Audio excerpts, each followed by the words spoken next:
Well, thank you, Mr. Speaker. The Green Party supports this legislation to amend the Canadian Dairy Commission Act, and we also support additional measures to help our farmers, as has been pointed out by many other honourable members in this place today. Canadian farmers need help. Canadian farmers need help to deal with the sudden disappearance of demand for their products. Tens of thousands of restaurants, cafes, diners closed their doors 2 months ago. Hotels and schools were emptied out, and at that moment the demand for dairy products to go into their coffees, baked goods, sandwiches, and desserts evaporated. Dairy cows do not suddenly stop producing milk when the demand for it disappears. Dairy farmers cannot lower production quickly, so they were faced with an unstoppable supply and no demand.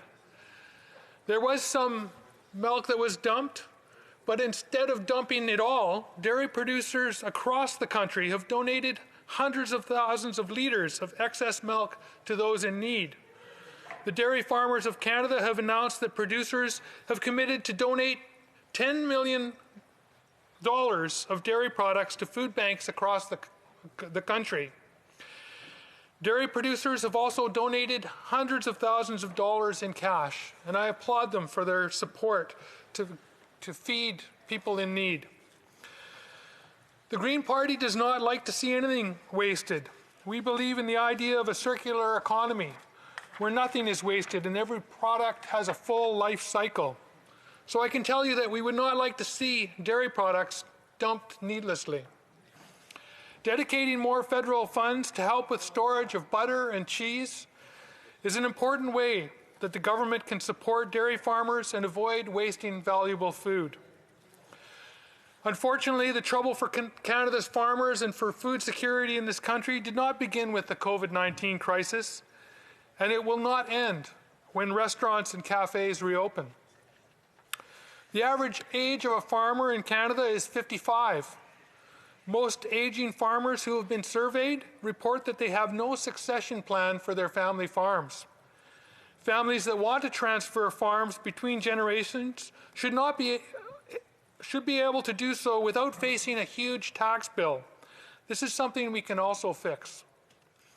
At the same time, more and more young people are pursuing farming as an occupation. That's the good news.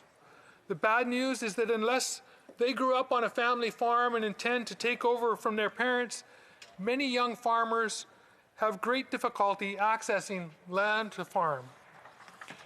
In British Columbia, high property values are a major factor. On one hand, agricultural properties that are not protected by the Agricultural Land Reserve are increasingly being developed for housing. And on the other hand, ALR protected farmlands that are not available for development are still too costly for young farmers to buy or lease. The unfortunate result of this situation is that agricultural lands end up sitting fallow or not being used for food production. On Vancouver Island, we have a very long growing season and one of the best climates in Canada for food production. We also have a large amount of prime agricultural land, but the number one crop being grown on Vancouver Island is hay. Why are we not growing more food? This is a very relevant question to be asking right now. Food production has become too centralized, and we are far too dependent on international supply chains. Up until the 1950s, about 85% of the food consumed on Vancouver Island was grown on Vancouver Island. Now we import 95% of the food we eat. 95%. In the event of a serious supply chain disruption, such as an earthquake, Vancouver Island will be in a very perilous situation. We have a 3-day supply of food in our stores and warehouses. We have a growing population, and we need to get very serious about increasing our capacity to produce food locally. And that applies across the country. We urgently need to support efforts to relocalize food production. It is one of the most powerful actions we can take to develop resilient communities that will be able to weather the challenges of climate change in the coming decades. The COVID-19 pandemic has brought to light many issues and weaknesses in our food production chains in this country. Nearly a decade ago, the federal government got out of inspections of abattoirs and passed that responsibility on to the provinces. The fallout of that decision is still rippling through small farms in BC today. Many small regional abattoirs shut down because it was too expensive to comply with new provincial regulations that mandated a separate dedicated washroom and office for the inspector when they visited. In many cases, this just strengthened the market position of big corporate players. Now small-scale farmers who used to get their animals processed close to home at their local abattoir have to truck their animals for hours to a large abattoir. In many cases, the large abattoirs charge more than they used to pay and have large minimum orders. Many small-scale farmers have had to get out of raising animals for meat. Every time this happens, it hurts local food security. It increases centralization in our food production. And it also means a lower quality of life for the animals being raised. Many small farmers have farms that resemble the farms in children's books. Large industrial farms with tens of thousands of animals being raised in close confinement have very little to do with the farms in our children's storybooks. Bigger is not always better. The move to big feedlots and bigger slaughterhouses has led to issues such as the spread of COVID-19 among the workers. This is a provincial issue, but now, nonetheless, it has created serious problems for farmers, for the supply chain, and it will increase food prices for consumers. The canola trade issue with China has highlighted another problem. Concentrating animal or agricultural production on certain export crops leaves our farmers susceptible to trade disputes and unfair trade practices. It's important that Canada continue to do its part to feed the world when so many are going hungry. But it is just as important to ensure that low and middle income countries have the ability to feed their own populations. And direct foreign aid can help increase the capacity in those countries to help them become more self-reliant. As I mentioned earlier, relocalizing our food production is key. For the first time in decades, we are seeing a significant increase in the number of young people who want to be farmers. That is a trend we can support and encourage. We need to figure out what role the government can play in connecting young farmers with land that they can farm on. These kinds of arrangements require long-term thinking, because it can take years to bring a former hayfield back to food production. But it can be done, and it's worth doing. Organic regenerative farming can sequester carbon. It is a key tool in the fight against climate change. We need to support organic regenerative farming. We need to increase food security with more local food production. The government should provide more local food infrastructure funding so that communities across Canada can count on locally produced food as much as the weather in their regions will permit. I want to give a shout out to the Cedar Farm Market that opened this past weekend. And today the Island Roots Market opened outdoors for the first time this season. Local food production enhances our food security. It lowers the carbon footprint on the food we eat. We must develop and strengthen urban growing and farms and community garden initiatives.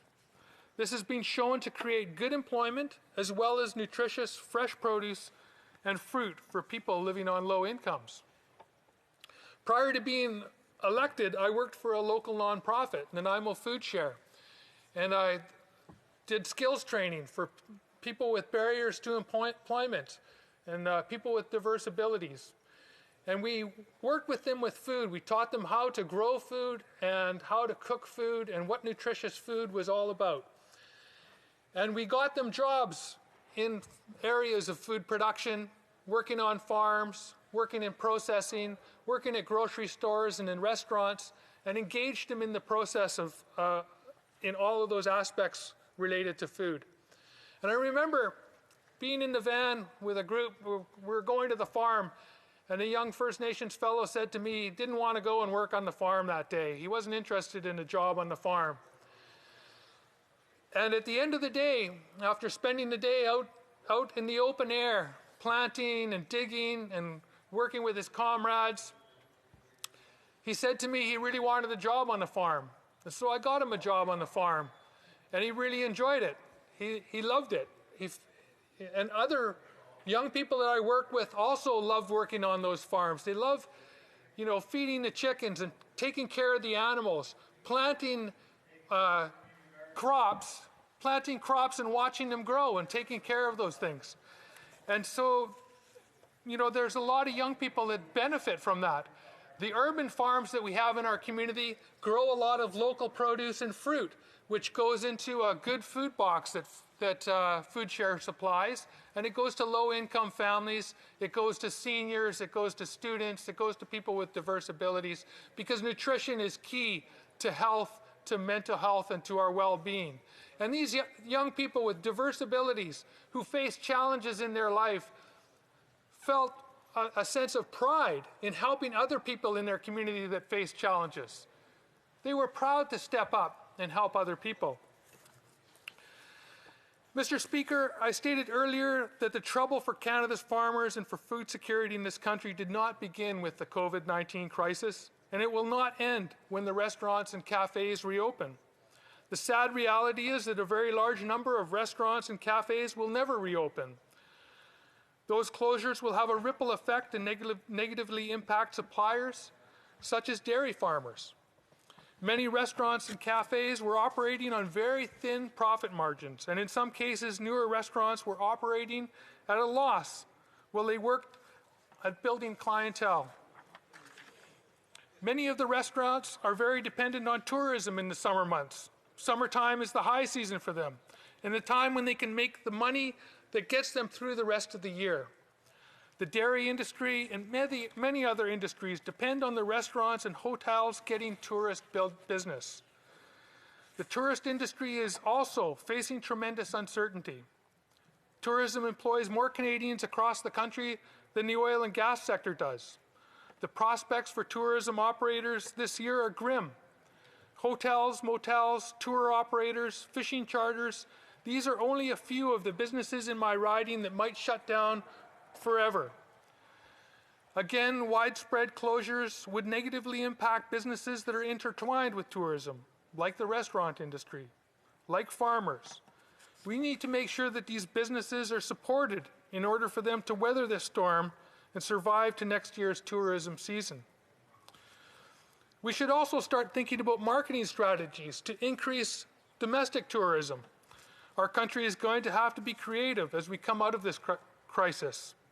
We will not be able to rely on foreign tourism for a while. When it is safe to do so, we will need to encourage more Canadians to rediscover the tourist destinations in their regions. This is another facet of relocalization. Rediscovering all that there is to appreciate about the places we call home. Reconnecting with nature in our parks, reconnecting with our communities, our neighbors, and also our local farmers. Mr. Speaker, agriculture is very important to all of us.